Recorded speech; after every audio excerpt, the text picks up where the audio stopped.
Alright, today we're going to be looking at persuasive letters.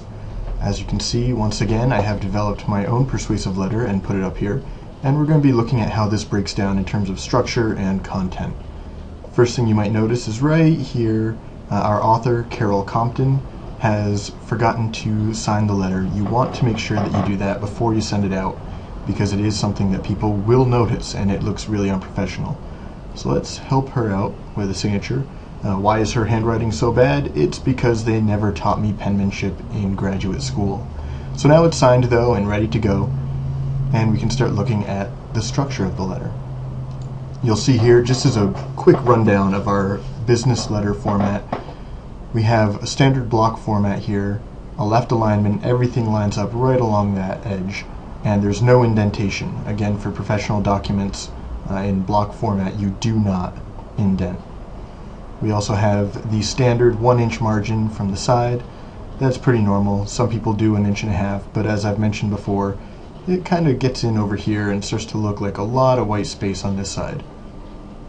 Also, you'll see that we skip our lines where necessary in between each major element of the business letter. Make sure you leave a couple extra gaps down here for your signature, because you don't want to be stuck, scrawling in something like this big. Now, this letter doesn't use letterhead, which means we have to include our business address. However, if we had letterhead, that's with the big design up here, which will normally have your business address somewhere on it, then this part gets left out, and we keep only the date. And you can see that it's got all the other required elements of a business letter. The date with the month written out, our recipient's name, position, and address, a salutation with the appropriate title, and then a closing with our signature and a complimentary closing word, and then our position right down here. So that's the structure of this letter, just a standard block letter format. So let's clear this out and move on to looking at the different elements of our composition. First up, we've got our introduction. Just our first paragraph. It kind of leads the reader in. You'll notice there's nothing here that's too stunning, although we do have our suggestion labeled right off the bat. And actually, this whole letter follows something like a 5-paragraph essay format. You'll notice we have an introduction here, and this really could be our thesis statement. This is our recommendation and what we're trying to persuade them of. Next, we move on to our body paragraphs. In our body paragraphs, we use one reason for each paragraph. Right, we don't want to cram too many different ideas in any one paragraph. Keep them short and make sure that your audience has a chance to focus on each different reason that you're offering, each different method of persuasion. So here we've gone with the ability to search, which will help faculty organize and stay on top of tasks.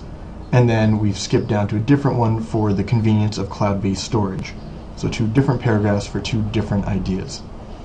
Now you'll notice that down here, this is a third idea, but it's not included in this box. That's because this is our last idea, which is special in itself. You'll see here we lead off with most importantly. It's conventional to end with your strongest point. You want your last paragraph to be the strongest point that you have. This is because people should end with a positive feeling about your idea. A lot of people might say, well, why don't we start off with the strongest point? The problem then is that people aren't making decisions while they read. Right? You're providing information that will kind of linger with them afterward. As a result, you want them to end on a good note. Think of it something like a movie. You go see a movie, and it starts out really awesome, but then it ends up flat at the end. You leave there with a sour taste in your mouth. Compared to a movie that's a little slow at the start, but by the end is really awesome, you leave there saying, well, it compensated for those initial difficulties. And really, you can look at this strongest point in light of a story arc. Here we have something that I just drew up really quickly. It is a traditional kind of conventional story arc where you start out kind of slow, but then you build until you hit the highest point of action.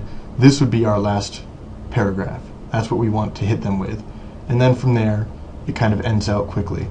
And so you can see here, build, strongest point, and then our ending. We leave them with this in mind. And your strongest point will often make reference to shared goals or shared values, and make sure you're striking on things that your audience will find positive.